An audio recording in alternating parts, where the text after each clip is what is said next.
Facebook-ն էջում եւ դուք քվեարկել եք միասնության թվերի օգտին։ Ես չեմ քվեարկել։ Բայց ձեր անունը ինչպես է հայտնվել։ Երևի մի սխալմունք եղել է, բայց ես չեմ քվեարկել։ Դուք չեք սատարում Արման Թաթյանին, այսինքն։ Լուրջ։ Դե բա քվեարկել եք, պարոն Սիմոնյան։ Ասեմ չեմ քվեարկել։ Ո՞ւմ եք քվեարկել։ Քաղաքացիական պայմանագրին։ Հետո հանել եք ձեր քվեարկը։ Ես ճիշտ ասած չեմ իմանում ոնց է դա պատահել։ Այսինքն ես հետո ստուգել եմ իմ մոտ լրիվ ուրիշ բան էր։ Միգուցե մի պահ ինչ-որ մատը սկպել է բան ու ինչ-որ մարդ դրանից ինչ-որ բան է ենթադրել։ Պարոն Սիմոնյան, ձեզ նախարարի պաշտոնից հանեցին, որովհետեւ Չհանեցին։ Եկեք ես Ինձ գործից չեն, ես եմ դիմել վարչապետին աշխատանքից դուրս գալու մասին, վարչապետը դրա մասին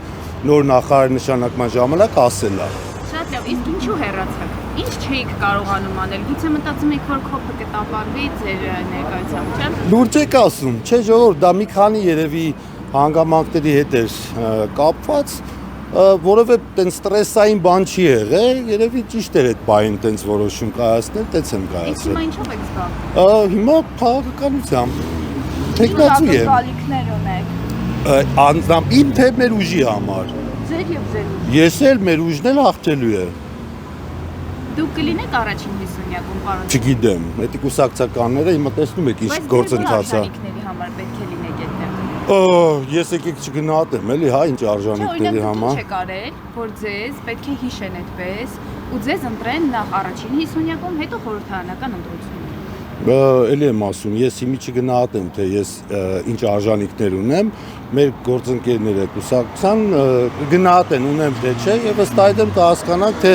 ինչքան է այդ վստահության։ Բոլորը թվարկում են, թե ինչ արժանինքի համար պետք է իրենց ընտրեն։ Ով է թվարկում։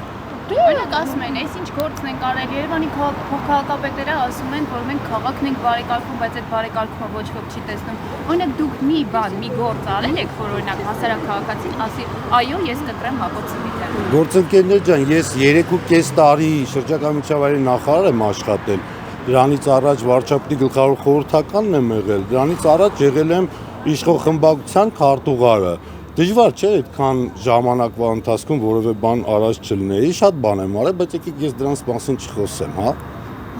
Պարոն Սիմոնյան, իսկ Նիկոլ Փաշինյանի շարժմանը դուք միացել եք, պատարակների գնում եք։ Այո, ես պատարակներ այսպես թե այնպես գնում էի, բայց իհարկե նաև այս պարագայում եմ գնացել։ Ինչպես եք վերաբերվում, երբ որ Նիկոլ Փաշինյանը իր հարցազրույցում համեմատեց եկեղեցին իսլամի հետ, ծայրահեղական իսլամի։ Չեմ հիշում ինչ դրվագի մասն է, ես ձեր մեկնաբանությունները չեմ կարա մեկնաբանեմ, որովհետև ես չգիտեմ դուք ոնց եք դա լսել եւ ոնց եք հիմա ինձ հարցնում։ Ես չգիտեմ ինչ դրվագի մասին է խոսքը, դրա համար չմեկնաբանեմ։ Ես Նիկոլ Փաշինյանի ասածները կիսում եմ բոլոր իմաստներով։ Դա երկար տարիների ճանապարհի արդյունք է, դա մի օրվա մի բան չի, եւ գաղափարն է, միտքն է, արժեքն է, սկզբունքն է մի օրում չի ձևավորվում։ Այսինքն կարծում եք, որ ճիշտ է գնդերեցներին բանակից հանելը եւ լուծարելը գնդերեցին։ Հարգելի գործընկերներ, եկեղեցի եւ պետություն հարաբերությունները ունեն իրանց ավանդական process-ները, բայց հիմա մենք այդ ավանդական հարաբերություններից դուրս ենք գտնվում, քանի որ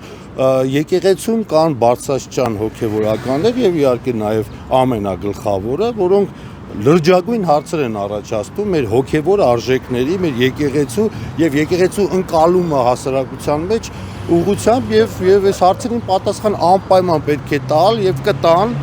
Լրջագույն հարցը չի առաջացնում, երբ որ գնդապետներն են գնում եւ բանակցում գնդերեսների հետ եւ ասում, որ պետք է գնա կամ միանաք շարժմանը կամ դուրս գա կամ։ Դուք ուզում եք ես հիմա մեկնաբանեմ, որ ինչ որ մեկը, ինչ որ միտեղ, ինչ որ մի բան է խոսացել, ես չգիտեմ դա եղել է, դա չի եղել։ Եղել է,